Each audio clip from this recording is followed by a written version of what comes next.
Aleluia, graças a Deus. A gente tem uma liberdade aqui muito gostosa, bendita, maravilhosa, de poder estar aqui compartilhando assim, dentro daquilo que o Espírito de Deus vai movendo a cada manhã. Eu venho para cá, sempre com meu coração aberto, na esperança do que Deus vai gerar, vai revelar.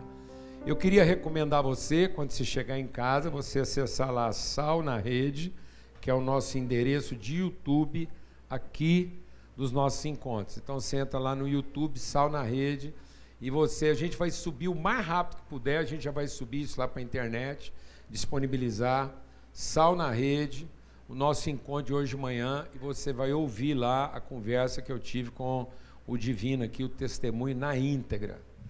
E hoje eu queria, dentro do que Deus colocou no meu coração, a gente estava planejado, né? Eu sabia que a gente ia ter o Divino aqui na primeira reunião, e Deus colocou uma palavra no meu coração para compartilhar aqui em família. E eu estava esperando em Deus assim a condução de como é que isso ia ser conduzido e como as coisas foram conduzidas dessa forma. Eu quero chamar um amigo aqui para sentar aqui comigo e compartilhar essa palavra. Eu quero conversar com ele sobre a palavra que Deus colocou no meu coração. Eu não combinei nada com ele, por isso eu sei que o coração dele está bom, está funcionando, ele está em dia, os exames dele, tudo normal, porque ele vai tomar um choque. Mas eu queria chamar aqui para sentar comigo, bater esse papo no assunto, ele vai ficar sabendo qual que é o assunto aqui, e aí vai fazer todo sentido. Eu queria chamar aqui o meu amigo, Paulo Neto. Então eu queria chamar o Paulo Neto para sentar aqui comigo. Não na condição de filho, mas na condição de amigo. Pode pegar aí. E o Paulo Neto tem sido um amigo de muitos anos, né? Então, assim... Desde que eu nasci, né? Hã? Desde que eu nasci, né? Desde que você nasceu. E a gente tem vivido uma relação de amizade, às vezes nos momentos assim mais cruciais, né? E graças a Deus, louvo a Deus assim pela sua amizade, pela sua honra. E aí eu quero ler um texto aqui, como testemunho de amizade para os irmãos. Eu acho que Jesus veio para ensinar sobre amizade. E aí ele vem ensinar sobre amizade, ele faz, eu só faço aquilo que eu vi meu pai fazer.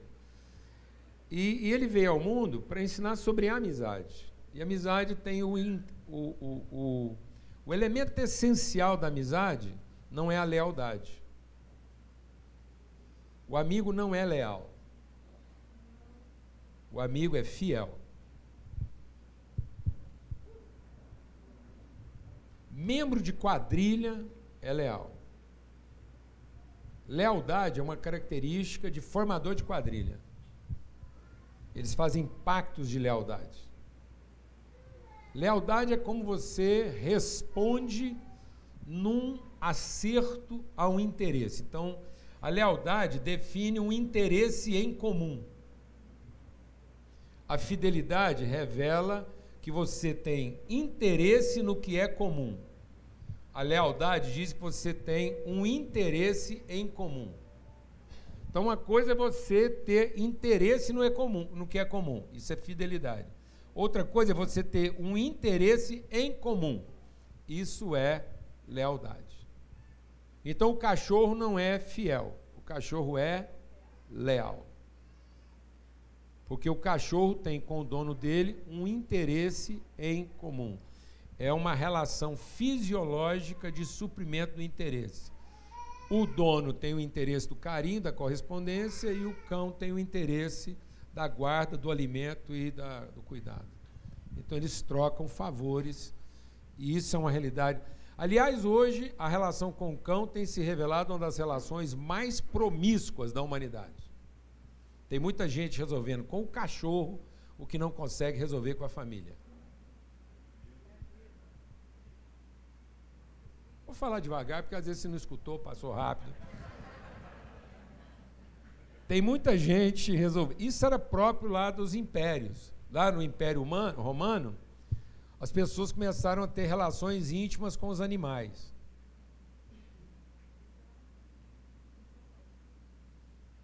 Brabeza, né? Está acontecendo. Devagarzinho. É porque não engravida, senão a gente já teria a prova que está acontecendo mais do que a gente imagina. Então, isso é uma relação leal, porque é uma relação de correspondente de interesse. A relação fiel é quando ela é uma relação tensa, difícil. Muitas vezes na nossa relação o estresse foi grande, porque houve confronto, houve resistência e houve posicionamento no sentido de um lembrar para o outro o que é o compromisso assumido e a palavra empenhada. Né? Então eu queria ler, para orientar nossa conversa aqui, o que está lá em Gênesis. O Noé foi um cara que Deus levantou para ser um empreendedor. E o Noé foi um homem de sucesso no seu empreendimento, ele foi um visionário. Noé conseguiu ver uma solução e uma salvação onde não havia solução. Ele ouviu Deus e Deus falou assim para ele: vende tudo que você tem, constrói uma arca, porque a água vai transbordar. E o Noé ouviu isso, obedeceu Deus, fez a arca e foi a salvação da humanidade. Aí, um empreendedor de sucesso. Estou falando uma língua aqui que todo mundo entende. Aí, no seu empreendimento de sucesso, assim que ele dominou, pós-pandemia, o Noé pós-pandemia, plantou uma vinha. E como ele era um empreendedor de sucesso, a vinha dele bombou. Noé, Gênesis 9, 20. Noé, agricultor, passou a plantar uma vinha. E ele foi lá e bebeu o resultado do empreendimento dele. Então, como ele teve sucesso como empreendedor, visionário, venceu a pandemia, saiu do lado de lá ileso, amém? Reinando em vida, plantou uma vinha, a vinha dele rebentou, ele foi lá, fez um vinho. Quanto será que ia custar uma garrafa de vinho dessa vinha do Noé hoje, hein? Se alguém tivesse guardado? O que você acha, Zé Augusto? Hã? Não, essa ia dar briga, velho. E aí, ainda bem que nós é da família do Noé, capaz que se tivesse dela hoje, nós dávamos uma bicadinha para experimentar sem pagar nada, 0,800. Aí, tá lá, bebendo vinho, embriagou-se. O sucesso embriaga, entorpece, alucina, deixa o cara doidão. Não é a desgraça que embriaga, a desgraça muitas vezes constrange. A desgraça fragiliza. Mas o que embriaga mesmo, de deixar o cara alucinado, é o sucesso. Aí ele ficou doidão, tirou a roupa, ficou pelado. Ficou nu dentro da sua tenda. Cã, pai de Canaã, vendo a nudez do pai, foi contar isso aos seus 2 irmãos que estavam do lado de fora. Quem foi contar? Quem foi contar? O próprio filho. O próprio filho foi expor a vergonha da casa. Os 2 irmãos, que eram Sem e Jafé, pegaram uma capa, puseram-na sobre os seus próprios ombros e, andando de costa, com o rosto desviado, cobriram a nudez do pai sem que a vissem.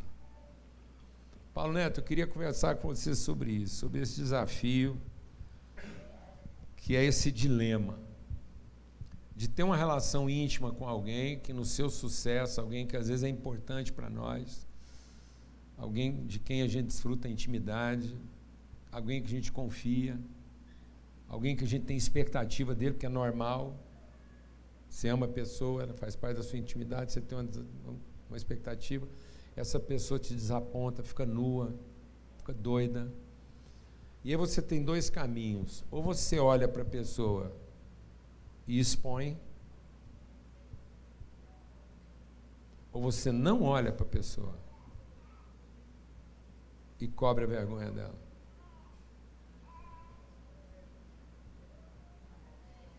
A gente viveu isso algumas vezes na nossa vida.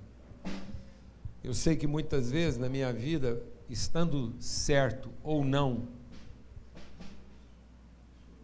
muitas vezes eu trouxe para a nossa casa desafios constrangedores. E sei o que foi o seu desafio. Como eu encontrei em você honra, né, eu nunca me senti exposto.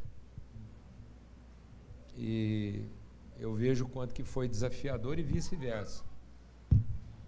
Houve momentos na nossa vida em que, né, você estava totalmente pelado, e eu sabia disso. E aí?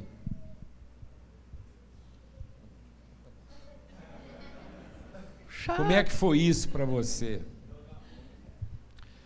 Bom, para mim, primeiro eu nunca me vi como um filho único, né?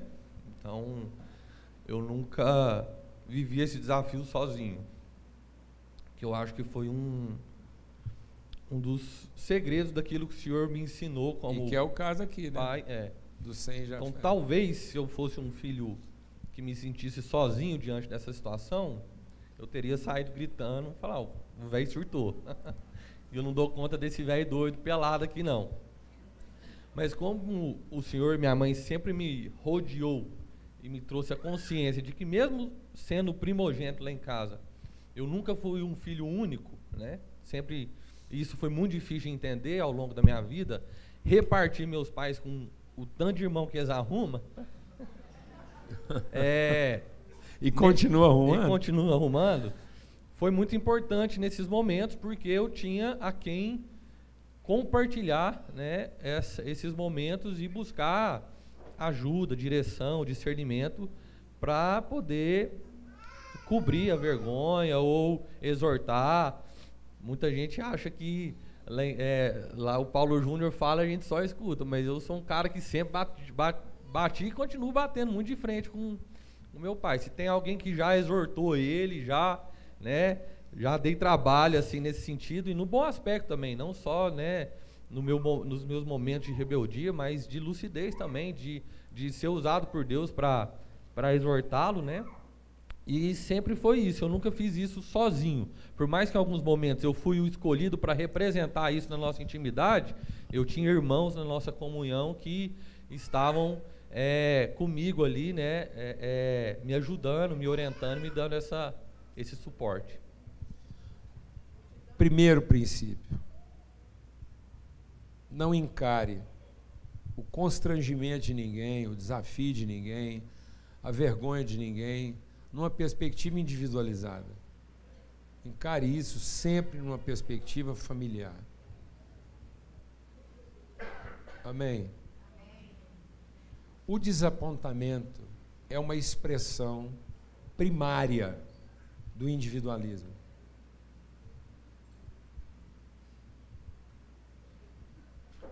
Toda pessoa desapontada é individualista. O desapontamento denuncia o nosso individualismo. Porque toda pessoa com mente comunitária nunca se sentirá desapontada, sempre se sentirá responsável. Então, o nosso senso de amargura e desapontamento é diretamente proporcional à nossa individualidade. Porque a primeira coisa que a comunidade vai curar de você é o direito individual. Porque você nunca terá direitos individuais sobre seu pai, sobre a sua mulher, sobre seu marido. Sabe por que seu marido é pesado? Porque ele é seu marido. Se ele fosse nosso marido, ele não era tão pesado. Ontem eu conheci um rapaz de joia, bem intencionado, e ele está assim meio com os olhos iluminados por uma moça da nossa família. E com toda a razão, porque ela é de iluminar os olhos mesmo. Estou falando de uma filha. Ele teria problema, algum tipo de problema, se ele não fosse iluminado. Aí ele está lá todo, aí ele me conheceu, aí ele, Ah, então. Estou empolgado. É que é. Aí queria saber se eu estou numa boa. Eu falei assim, bom, se você entender que você está falando com o seu sogro. Aí falou assim, aí mudou de conversa. Eu falei, então. Ela não é alguém que eu conheço. Agora você está conversando com o seu sogro, se você tiver tempo, eu vou começar a te apresentar seus cunhados. Amém, irmãos? Glória a Deus. É isso. Amém? É desfrutar dessa relação familiar de fato, né? E entender que a igreja é essa família, né? Essa comunhão. Isso foi, bom, falando da nossa realidade familiar lá de casa, isso foi sempre um grande desafio, mas que também foi cura, né? Porque para suportar toda essa pressão, só entendendo que de fato é família. E a família, sim, gente, é do mesmo jeitinho. É difícil de entender. Eu até compartilho isso muito com a Ana, porque lá em casa sempre foi do mesmo jeitinho. E eu ficava indignado às vezes, né? Eu ficava assim, não tem lógica, porque meu pai chegava, não, mas é seu irmão, é seu irmão, é seu irmão. Eu falava, não é, ué. Não é, eu sei que não é. Não vem com esse papo pra mim, não. Aí, tipo, ó, vai vir um irmão aqui morar aqui em casa e vai ficar uma semana. Aí você vai ceder seu quarto aí pra ele, é só uma semana. Aí passava uma semana, um mês, 2 meses, um ano, e eu fora do meu quarto. Mas é seu irmão, né? E assim, isso foi muito difícil de entender mesmo. Mas no dia que eu comecei a entender isso, eu vi o tanto que nossa relação, nossa vida ficou mais leve. E hoje eu desfruto disso, né? A Ana é testemunha. Em todos os cantos que eu vou, eu tenho família, né? Eu tenho irmão. Então, assim, eu já passei situações longe de casa, mas longe de casa, e me senti em casa, porque eu tinha, de fato, um irmão que estava disposto ali a dar a vida por mim, como eu daria por um irmão que até então eu achava que era só quem era de sangue, né? E isso fez muito sentido na minha transformação, na minha vida, tem feito, né? E isso exige de nós, e aí eu acho que é um segundo ponto, né? Que você estava falando sobre lealdade, disposição, né? Porque família exige disposição. Não há família se não houver disposição, né? Então eu vejo essa geração de pai de pets, porque é mais fácil você ter um filho leal do que ter um filho que é família, né? Porque exige disposição. É mais fácil você ter um melhor amigo que só late e te faz... e te lambe. Porque, do que ter um amigo que vai te dar dor de cabeça e vai exigir disposição de você, de cuidar, de passar perrengue junto, de sair de casa tarde da noite, ou de ceder seu quarto para que ele durma, para que ceder seu lugar na mesa para que ele coma.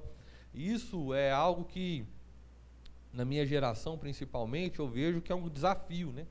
Porque a gente mal tem disposição hoje para as nossas coisas, né? É uma geração meio preguiçosa, assim, se for dizer, né? Tudo é muito difícil, tudo é muito pesado.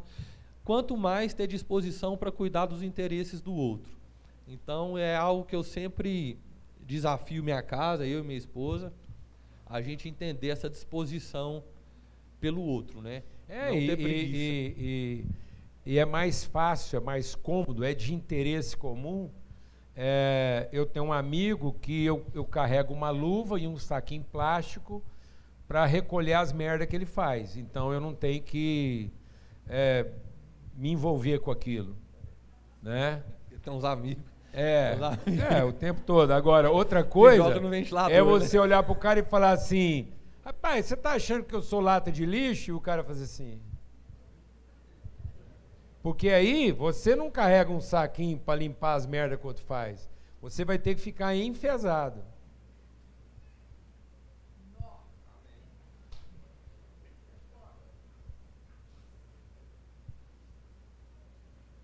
Amizade é quando você consegue ficar enfesado e não ser enfesado.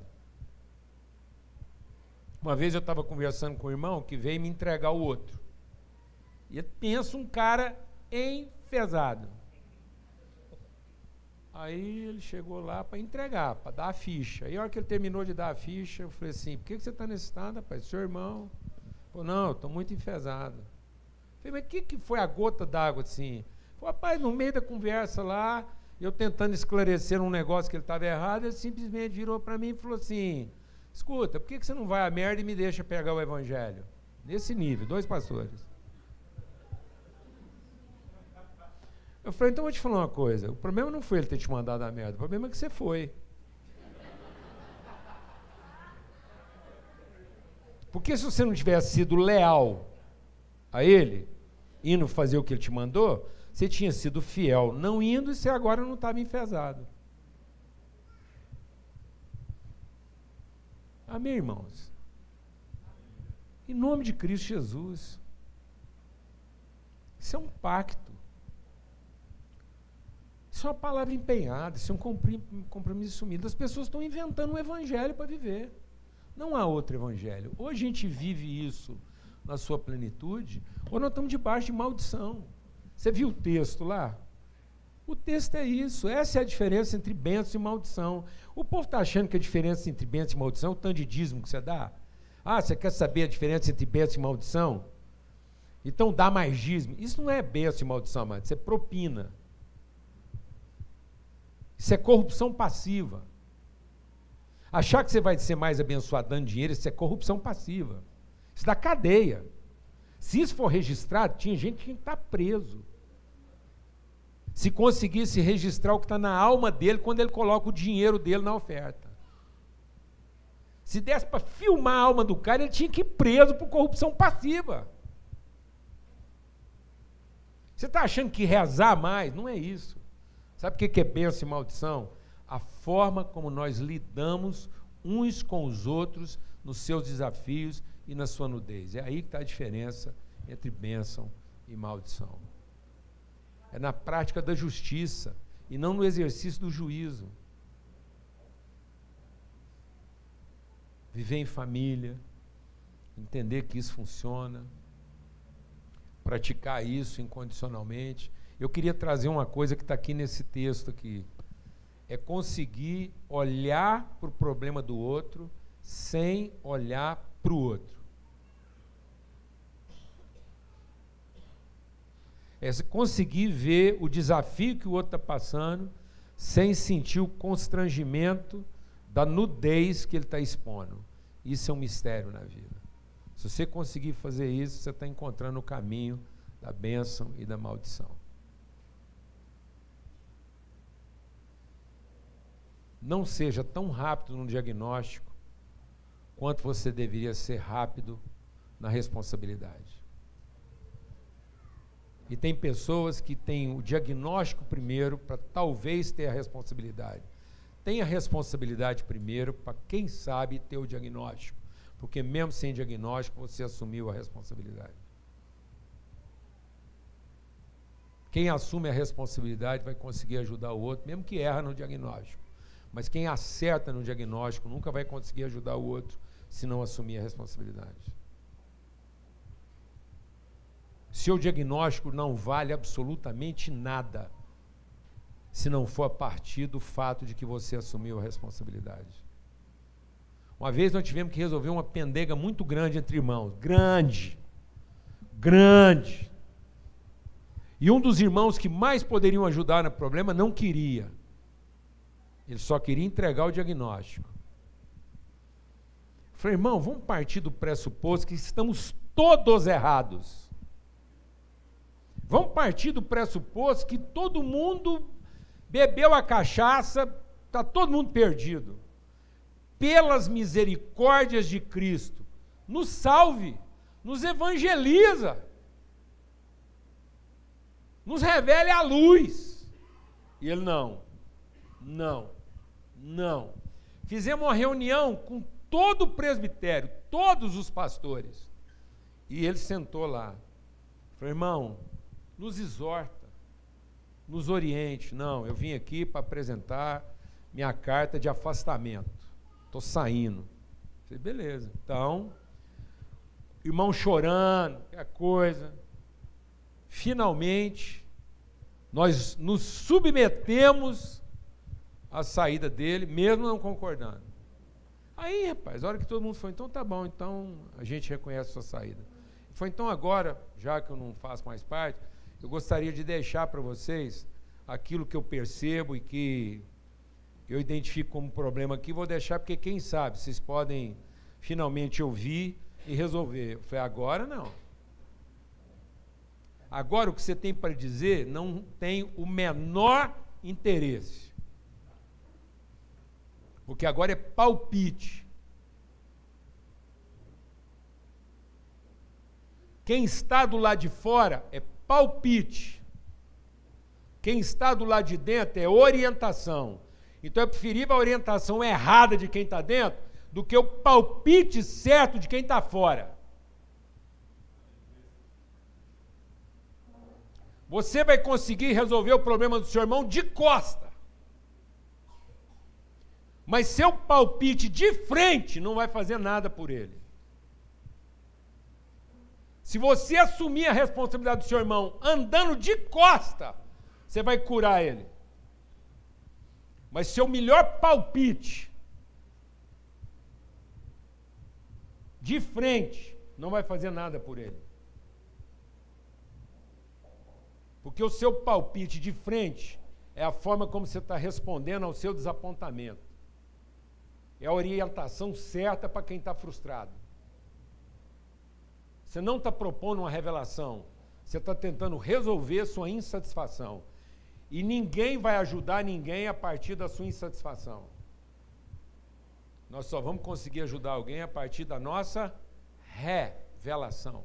E revelação é uma coisa que você consegue oferecer mesmo de costa. E muitas vezes, vou falar aqui de 2 amigos, nós tivemos que virar as costas um para o outro para conseguir ajudar. De frente, a gente não conseguia.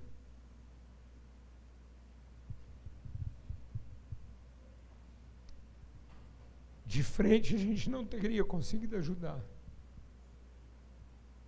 Quando Paulo Neto fala que a gente já se confrontou e confronta muitas vezes, é porque toda vez que a gente tem que se confrontar, a gente se confronta de costa. Porque se eu e ele tiver que se confrontar de frente, a gente destrói um ao outro. Porque eu estou diante de um homem forte e ele está diante de um homem forte. Nós não criamos filho para ser fraco. Se ele me bater de costa, eu aguento. Se ele me bater de frente, ele me destrói.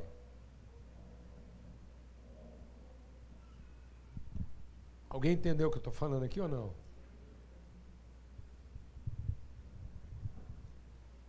Se eu der um tranco nele, de lado, nós dois, eu consigo tirar ele de um caminho ruim, corpo a corpo. Mas se eu tentar confrontar ele, eu o destruo. E ele, com 3 palavras, me destrói, porque ele sabe exatamente onde pegar. Eu sei dele o suficiente para acabar com todos os argumentos dele em alguns segundos. E ele me conhece o suficiente para me deixar mudo em alguns segundos. Foi isso que o cão fez.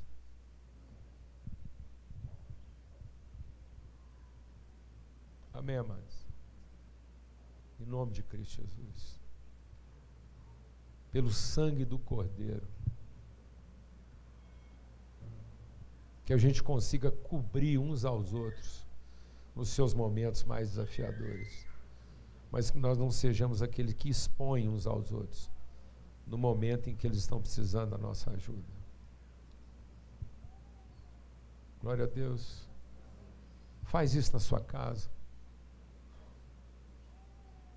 Seja amigo dos seus filhos. Não se esconda deles.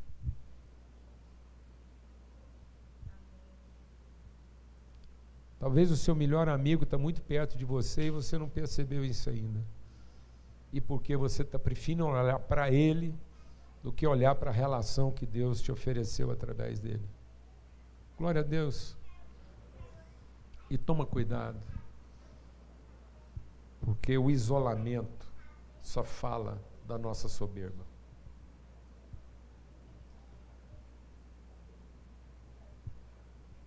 Vergonha não é sinal de humildade. Vergonha é sinal de orgulho.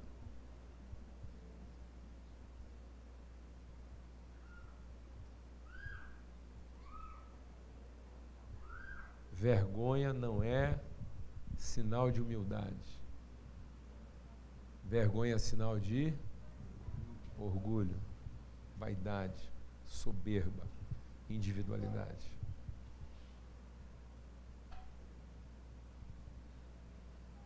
E aí? Surpresa boa. Mas eu sabia que você é um cara sem vergonha, que você ia topar. Então aqui estão dois amigos sem vergonha. Matando a saudade. Matando a saudade.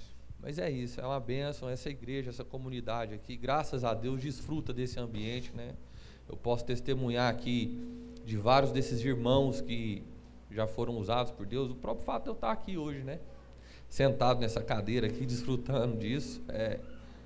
Foram homens de honra mesmo, que não tiveram medo, né, de me desafiar, não retrocederam ou não se sentiram de mãos lavadas, né, vamos dizer assim, nunca mediram esforços para assumir a responsabilidade que tinham diante da minha vida, e eu dei trabalho para muitos deles, né, nesse sentido.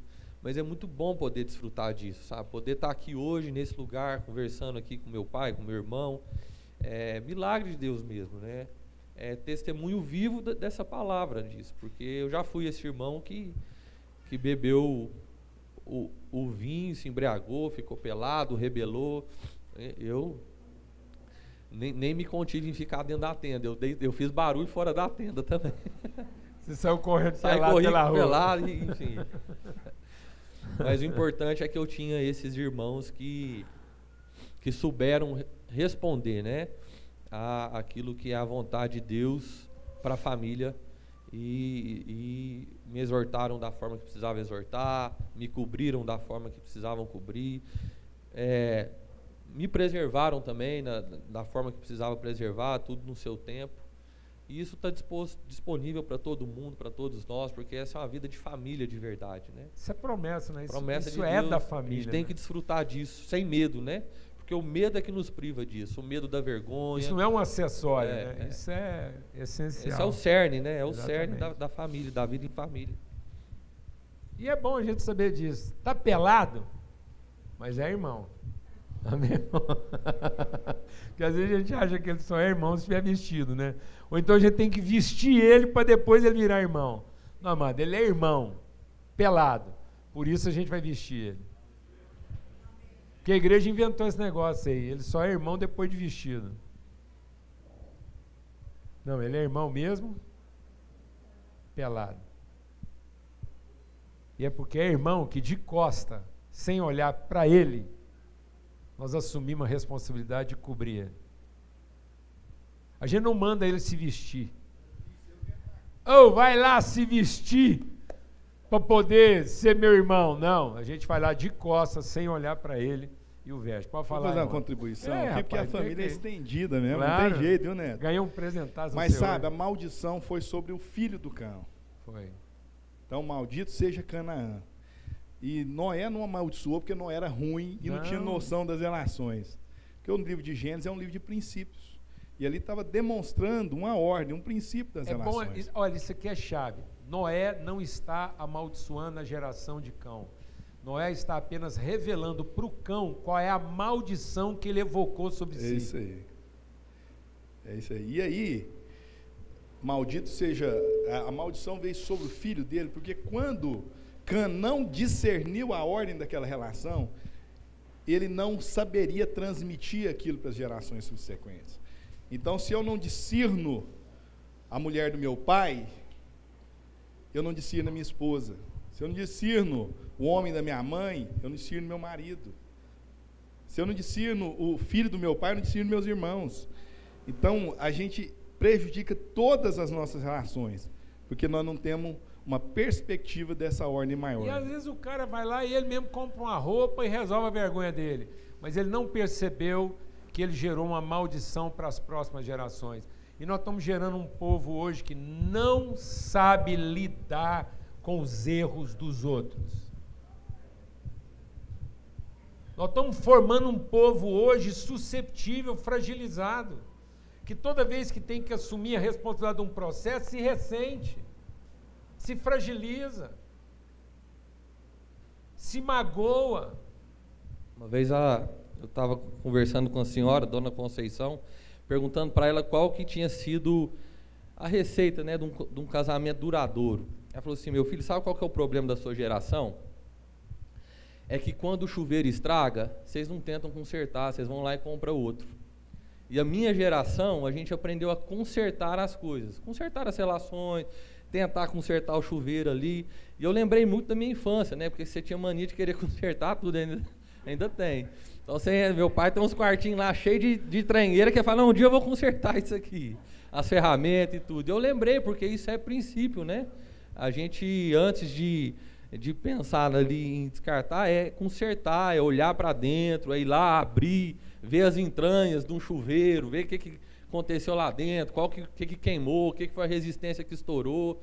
E aí eu achei interessante um raciocínio tão simples, mas tão profundo, né?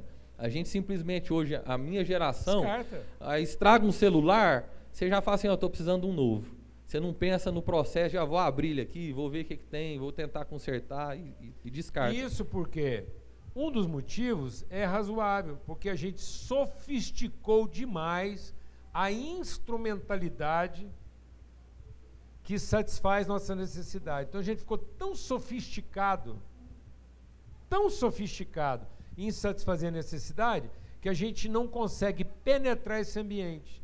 A gente se tornou estrangeiro do ambiente daquilo que nos atende. Isso é uma cultura que foi imposta a nós exatamente para você depender do serviço e não da relação. E a gente não percebeu isso. Eu estava lá em Brasília recuperando um negócio lá, o cara virou para mim e falou assim: não insiste não, isso não tem recuperação. Eu falei: você não sabe o que você me falou agora. Agora eu falei: rapaz, eu fui chamado para recuperar a gente, nós não vai dar conta de uma porcaria dessa aqui. Agora virou uma questão de honra. Você quer falar, velho?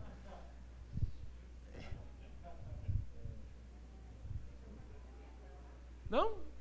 Eu acho que está quase acabando aqui, mas a gente, o que você falar também, né? Agora, ou você foi a testemunha mais próxima disso? Eu diante dessa oportunidade aqui, eu fiquei pensando, né, como mãe, como irmã do Paulo Neto, espiritual, irmã do Paulo Júnior, meu marido, e veio latente no meu coração, e eu quero repartir esse conceito.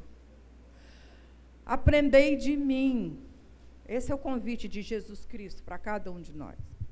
Irmãos, todo o Evangelho, toda a palavra de Deus é para a gente tomar uma decisão de vida. Vinde a mim, vós que estão cansados e sobrecarregados.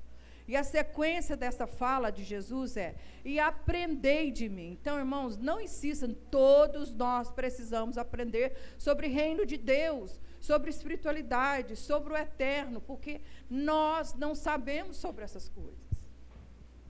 E vendo Paulo Neto emocionado falando, porque eu sei, assim, o Paulo Neto, ele só tem jeito de manso, porque tem um domínio próprio muito desenvolvido. Mas o Paulo Neto não tem nada de manso. Todo mundo fala assim: Paulo Neto é tão manso. Falei que você não é mãe dele, eu conheci ele antes disso.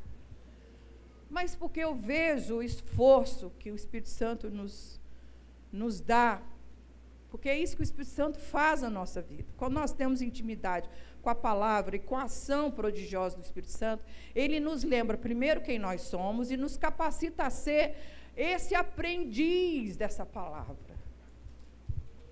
Irmãos, a gente fala de conselho lá em casa, quem anda com a gente com conselho, acha até que a gente é meio lunático. Mas você tem conselho para tudo? Eu falo: graças a Deus. Graças a Deus, porque senão eu não sou salva de mim mesmo. Eu preciso andar em conselho. Eu tenho conselho com meu marido para determinadas coisas, aliás, tudo, né, amor? Com os meus filhos, com irmãos, com irmãs, porque nós estamos aprendendo a viver como Deus quer que a gente viva. E eu me lembro que o Paulo Neto, sentado assim lá, os nossos meninos na sala, quando a gente via que o negócio precisava ser retomado, assim, os afetos, porque, gente, uma casa que tem muita criança, lógico que tem muita briga, lógico que tem muita coisa para ser acertada. A gente falava assim, amor, esse final de semana a gente precisa dedicar para as crianças, sim. A gente precisa fazer um movimento aqui, um coração do outro. A gente nominava isso de, eu e Paulo Júnior, noite do concerto. A gente sentava as crianças assim em volta, depois do almoço, do jantar, e falava assim, agora a gente vai falar um para o outro o que a gente acha um do outro. Só virtude, defeito não.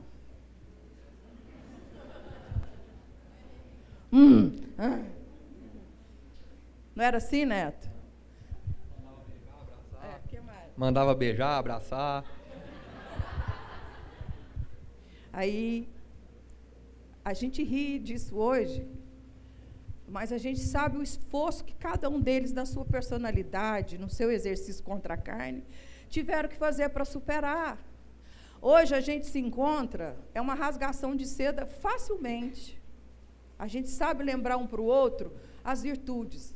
Mas isso não foi natural, irmãos. Nós gastamos tempo para conquistar isso.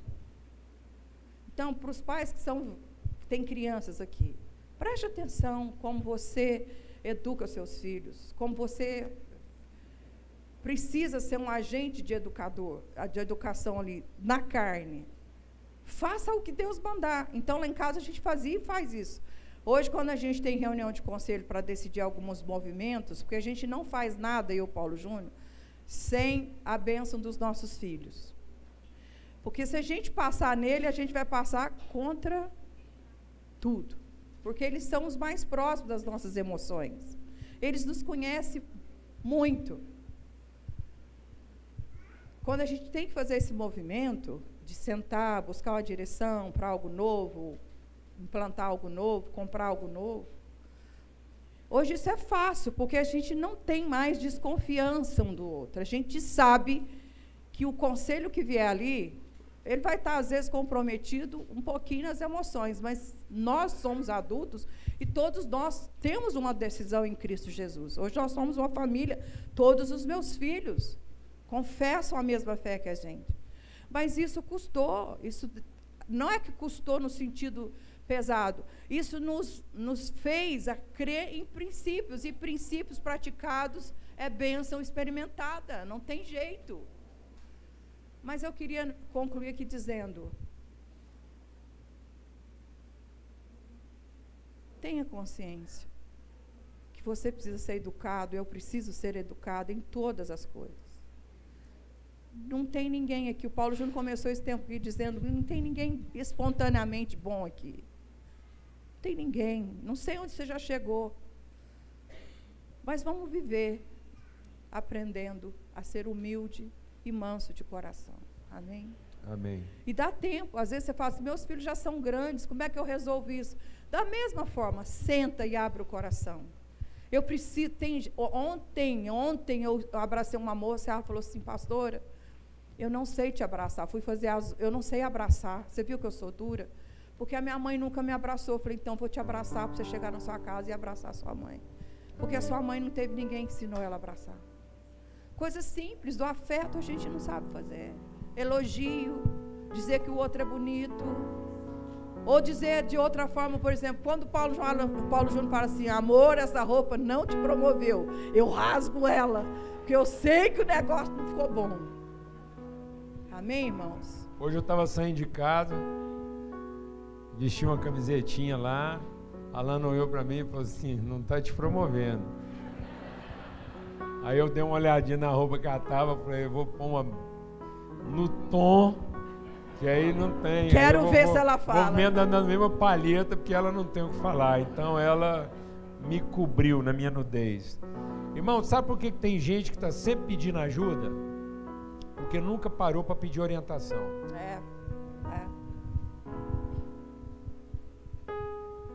Deus não quer que você procure a Ele pedindo ajuda. Sabe quem está doido para você pedir ajuda? O capeta. O capeta sempre aparece oferecendo ajuda. Jesus estava no deserto, o capeta oferecendo o quê? Pão e Ajuda. água. Sabe quem vai aparecer oferecendo ajuda? O capeta. Porque o Espírito de Deus vai sempre aparecer oferecendo o quê? Orientação. E hoje foi uma palavra de orientação e não de ajuda, amém?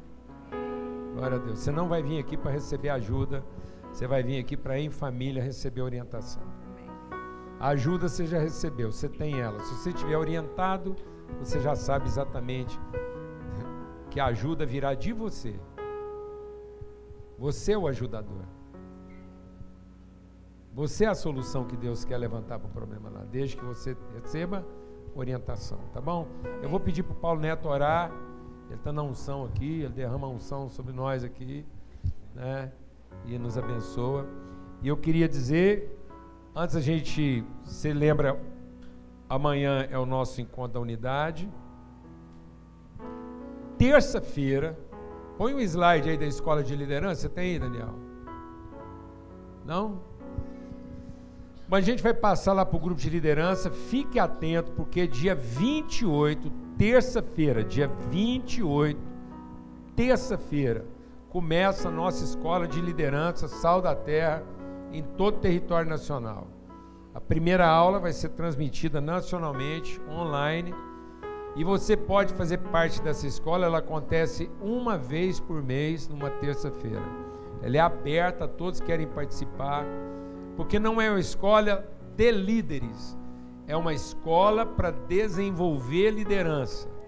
Então, se você quiser aprender, receber um conteúdo para desenvolver princípios de liderança, vale na sua empresa, vale no seu negócio, vale no seu ministério, para qualquer idade. Se você quiser participar de uma escola de formação de liderança, terça-feira, dia 28, às 20 horas, a nossa aula inaugural. Depois você pode participar mensalmente, tá bom? Amanhã o nosso encontro da unidade, dia 6, Homem ao Máximo.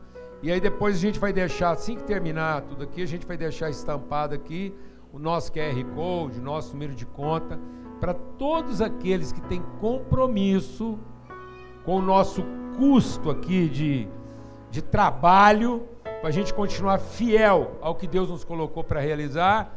Você é bem-vindo com a sua responsabilidade, tá bom? Você conseguiu mandar lá para ele o negócio da escola de liderança? Ó, e os livros? Cadê os livros? Tá aqui, ó.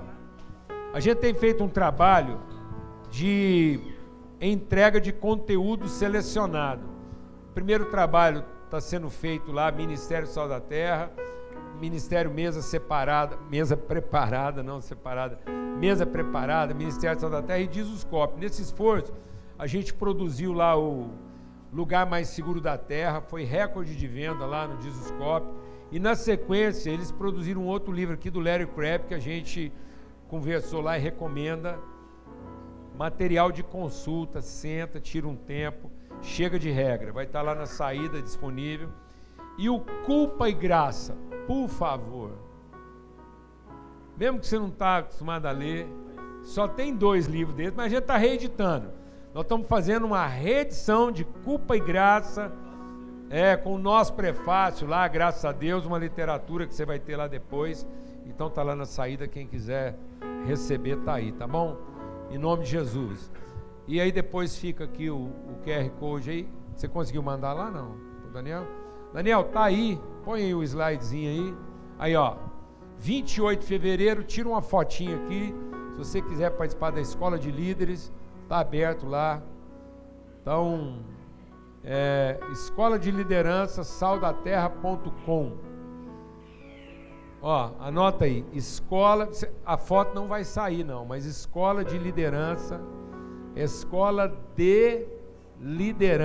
saldaterra.com. Gravou? Escola de liderança, saldaterra.com. Você entra lá, tem todas as informações, você pode escrever. Netão, ora por nós. Amém. Vamos ficar de pé?